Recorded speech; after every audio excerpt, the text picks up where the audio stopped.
Ito ang mga neighbors namin dito. Oh. Malayo ang bahay sa neighbors namin. Ganyan, mga neighbors namin, mga punong kahoy, mga truck, ganun. Tsaka yung bahay namin. Yan ang bahay namin, hindi pa yan fully bahay. Bahay-bahay pa lang yan. Ito mga neighbors namin doon, mga kalabaw, mga baka. Ito bahay namin, hindi pa tapos. Payag pa yan. Oh. Payag pa yung bahay namin, yung kapitbahay. Ito kapitbahay namin.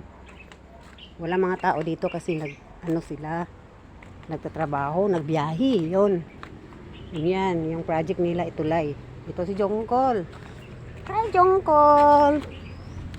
Gustong lumabas. No din karon. Wag lalabas, wag.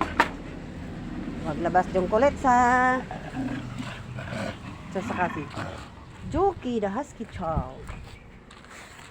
Ay.